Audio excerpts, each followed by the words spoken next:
네, 카드사의 개인정보 유출 사태, 국민들의 불안감은 더 커지고 있습니다. 만일입니다만, 네. 내 카드번호, 내 주민등록번호, 뭐 주소, 전화번호 이런 게 유출됐다면 이거 어떻게 해야 될까요? 참 답답한 얘기입니다. 네, 이런 가운데 실제 정보가 유출된 피해자들은 집단 소송을 준비하고 있다는데요. 집단 소송 준비하고 있는 대표 변호사와 함께 내용 들어보겠습니다. 이흥엽 변호사 나와 있습니다. 안녕하십니까? 네, 안녕하세요. 예.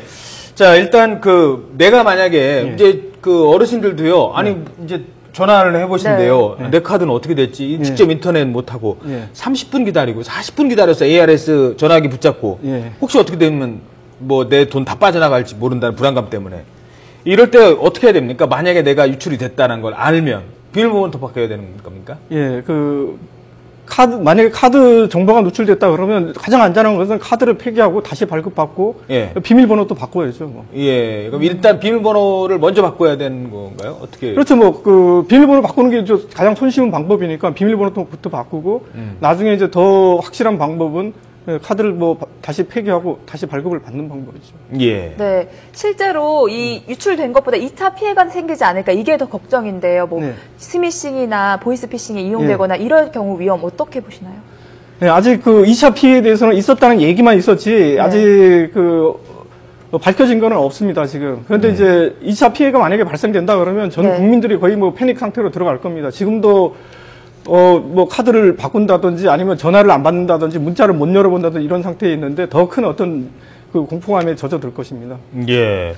그러면 지금 언론사에 이미 언론에 보도가 됐던 내용입니다만 유출이 돼서 돌아다니고 있대요. 그러니까 적어도 업자들은 지금 내가 가지고 있는 정보를 어디서 구할 수 있습니까? 하면 구할 수 있다. 지금은 좀 시끄러우니까 나중에 합시다. 이런 얘기까지 했던 게 오늘 일부 일간지 보도가 계속 됐는데 그걸 그런 걸 막으려면은 일단 카드 하는 거 외에 그다음에 또 다른 본인이 취할 수 있는 방법은 없습니까? 가장 완벽한 방법은 주민등록 번호를 바꾸는 방법인데 그거는 이제 현실적으로 불가능하잖아요. 불가능하니까 이제 현재 누출된 카드가 사용되지 않도록 한다면 이제 카드 번호 바꾸는 거죠. 그러니까 카드를 폐기해야 되고 비밀번호 바꾸고 더 이제 가장 확실한 방법은 어떤 이상한 전화라든지 이상한 문자라든지 그런 것이 걸려왔을 때 자기 정보를 제공하지 않는 겁니다. 주민등록증을 준다든지 통장 사본을 준다든지 계좌번호 비밀번호를 준다든지 하게 되면 어떤 발생하는 피해에 대해서는 참 막기가 어려운 네. 그렇군요. 지금 집단 소송 준비하고 계시다고 들었는데 어느 정도 모였습니까, 사람들이? 지금 하루에 한 5,000명 정도씩 지금 들어와서 한 5,000명이요? 2만 5,000명 정도가 모였습니다.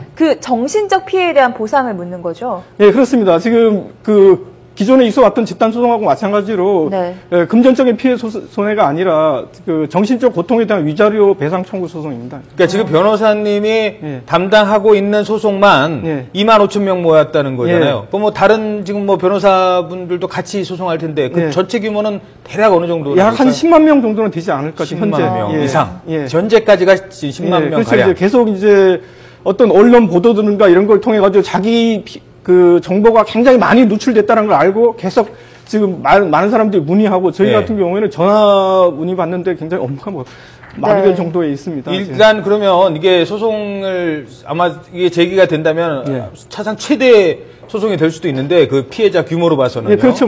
역대 최고의 어떤 피해자 규모죠. 1억 건이고 피해자만 1,000만 명이 넘으니까요. 근데 이제 상대 카드사도 이른바 이제 대형 로펌에서 분명히 이제 방어에 나설 거고, 이제 그쪽에서는, 물론 유출된 건 잘못이지만, 유출됐다고 해서 금전적인 피해를 당한 건 아니고, 유출됐다고 해서, 이거 그쪽 얘기입니다. 제가 법정에서 싸우실 일입니다만, 어떤 그런 거지, 우리도 피해자다, 이렇게 나올 수도 있을 것 같거든요.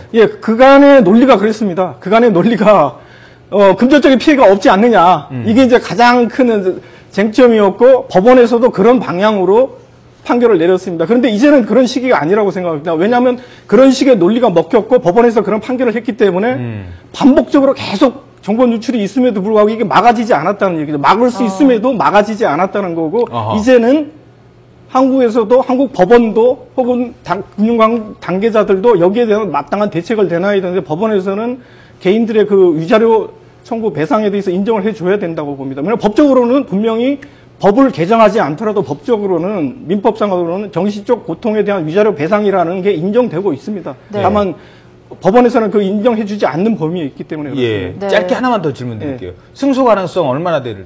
이번에는 좀 높다고 생각됩니다. 왜냐하면 예. 이런 어떤 국민들의 고통이나 이런 것들을 누구도 무시하기 어려운 상황이 있습니다.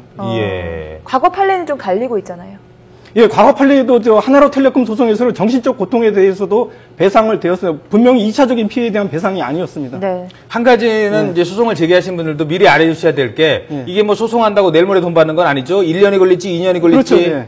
그리고 만약에 패소를 하시면 항소하는 데는 또 변호사 손님 다시 해야 되는 거죠. 예, 저희가 그 추가적으로 뭐 수임료를 받거나 그러지는 않습니다. 아, 그래요? 예. 패소하실 때는 예, 예. 그냥 계속 가는 예, 거니까. 계속 30까지는 올라갈 겁니다.